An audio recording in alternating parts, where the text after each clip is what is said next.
Salam, selamat berjumpa kembali keluarga damai yang terkasih. Kita bertemu di Samas hari Kamis 25 September 2025 ini. Saya akan mengambil suatu tema tentang keluar dari konflik batin. Saya akan ambilkan nats kita dari Mazmur 42 ayat yang ke-6. Demikian bunyi firman Tuhan. Mengapa engkau tertekan, hai jiwaku, dan gelisah di dalam diriku? Berharaplah kepada Allah, sebab aku akan bersyukur lagi kepadanya, penolongku dan Allahku. Mari sebelum kita lanjutkan, kita berdoa. Tuhan yang Maha Kasih, kami bersyukur kembali ke hadirat-Mu karena Engkau masih memberikan kesempatan kepada kami untuk merenungkan firman-Mu. Biarlah firman ini akan membukakan pikiran dan hati kami, sehingga kami akan lebih mengandalkan Engkau dan berharap kepada-Mu saja. Di dalam nama Yesus kami merenungkan firman-Mu.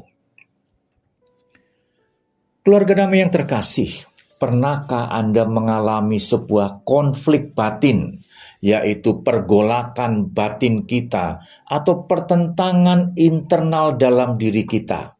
Pertentangan ini timbul karena ada dua atau lebih kepentingan yang berbeda.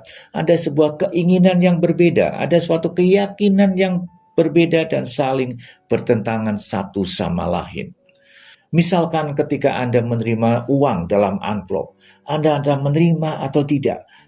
Ada dua kepentingan yang berbeda. Inilah sebetulnya dalam bahasa sederhana dikatakan konflik batin. Pertentangan ini dapat menyebabkan ketidaknyamanan, bisa juga stres atau kecemasan, atau akan mempengaruhi perilaku kita, dan kita sehingga mengalami sebuah krisis, ketidakstabilan psikologis. Hal ini juga pernah dialami oleh pemazmur 42 tersebut. Sebagai kaum Bani Korah, yaitu sebuah klan Lewi yang bertugas sebagai penyanyi dan penjaga gerbang di bait suci. Dia hidup dan bernafas untuk ibadah di Yerusalem. Kehidupan spiritualnya sangat terganggu karena mereka hidup di pengasingan jauh dari Yerusalem. Sebagai seorang Lewi, hal ini dan kehidupan mereka berpusat pada penyembahan Tuhan di bait Allah atau bait suci menyebabkan perilaku yang tidak nyaman. Ada sebuah konflik batin tentang kegiatan dan peran mereka di pengasingan itu. Keadaan terpisah dari bait Allah bukan hanya soal lokasi, tetapi merupakan krisis spiritual yang mendalam. Ia merasa terputus dari tempat hadirat Tuhan yang nyata. Ada sebuah kerinduan dan beban spiritual. Dan mungkin saja dia mendapatkan cemoohan dari sekitarnya. Di manakah Allahmu? Dari orang-orang di sekitarnya yang menyembah Allah lain. Ini menambah beban spiritual dan memperparah konflik batin dia. Ia menyampaikan keluhan ini, menyatakan kepercayaan dan permohonan pertolongan kepada Tuhan. Walaupun ia mengalami tekanan dan konflik batin, pertentangan dalam diri mereka antara kenangan akan masa lalu dan yang penuh dengan sukacita dan realitas masa kini yang pahit dan penuh air mata, sehingga hidup mereka menjadi hidup yang tidak nyaman. Gelombang kesedihan yang menerpanya, namun juga ada pengharapan bahwa ia akan tetap memuji Tuhan lagi.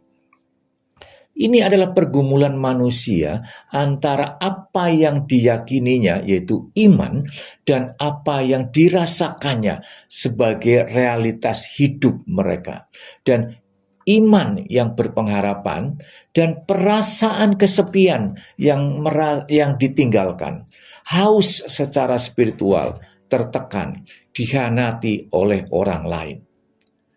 Pemazmur tidak menyangkal perasaannya yang sakit, namun dia juga jujur mengatakan perasaannya di hadapan Tuhan. Di tengah semuanya ini, ia memilih untuk menasehati jiwanya sendiri, untuk tetap berharap kepada Allah, meyakinkan dirinya sendiri untuk tetap menyadarkan bahwa Allah inilah sumber pengharapan. Ini adalah sebuah tindakan iman yang aktif, bukan perasaan pasif saja. Pemazmur tidak menyangkal atau melarikan diri dari perasaannya. Ia jujur mengakui keadaan jiwanya yang sedang sedih, gelisah, dan tertekan. Ini mengajarkan kita bahwa merasakan tekanan adalah hal yang wajar dan manusiawi. Langkah-langkah ini perlu untuk memulihkan kondisi kita dengan mengakui secara jujur di hadapan Tuhan. Menerima realitas dan berharap kepada Tuhan adalah sebuah strategi yang dilakukan pemazmur untuk keluar dari konflik batin dia. Pertanyaannya, apakah ini mudah untuk dilakukan? Saya yakin tidak. Pasti perlu waktu dan usaha yang besar untuk meyakinkan dirinya sendiri. Disinilah ujian sebenarnya. Sebuah proses pendewasaan diri yang sepenuhnya mengandalkan keputusan pribadi untuk tetap berharap kepada Tuhan. Kalau saya merefleksikan dengan diri saya sadari bahwa usia saya semakin bertambah. Usia sekarang sudah tergolong usia lansia. Badan tidak sekuat dulu lagi.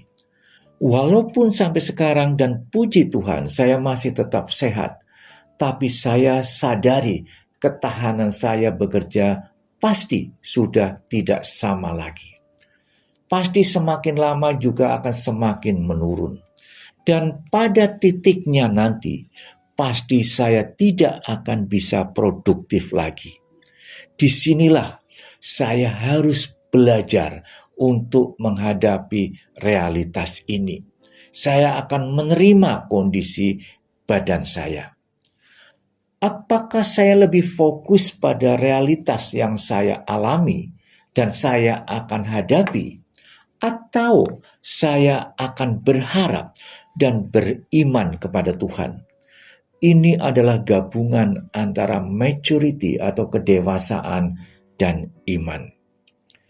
Keberhasilan sejati bukanlah tidak adanya pergumulan, tetapi kemampuan untuk menasehati jiwa kita sendiri untuk berharap kepada Allah. Ada keyakinan bahwa masa untuk bersyukur akan tetap ada. Ending dari Mazmur 42 mengatakan, sebab aku bersyukur lagi kepadanya, penolongku dan Allahku. Kalau pemazmur berhasil mengatasi konflik batin, mengapa saya dan Anda tidak? Amin. Mari kita berdoa. Ya Allah, Bapa yang setia, kami bersyukur. Terima kasih bukan hanya untuk berkat-berkat yang mudah dan sudah kami alami dan kami lihat, tetapi juga kesempatan yang Engkau berikan untuk belajar dalam pergumulan. Terima kasih untuk momen-momen ketika kami bertanya, di manakah Engkau Tuhan? Sebab dalam kondisi seperti itu, Engkau mengajar telinga kami untuk mendengar dan mengajar hati kami untuk berharap. Bukan hanya pada jalan keluar, tetapi pada Engkau sendiri, Sang Penolong dan Allah kami. Kami bersyukur untuk setiap kami mengalami kegelisahan dan merasa tertekan. Engkau ingatkan kami melalui firman-Mu untuk berbicara kepada jiwa kami sendiri untuk tetap berharap kepadamu saja. Kami bersyukur untuk perjalanan dan pelajaran yang Engkau beri. Engkau adalah sumber air hidup kami. Terima kasih untuk kesetiaan-Mu yang tidak pernah berhenti, yang menjadikan kami lebih kuat, lebih sabar, dan lebih mengenal kasih-Mu.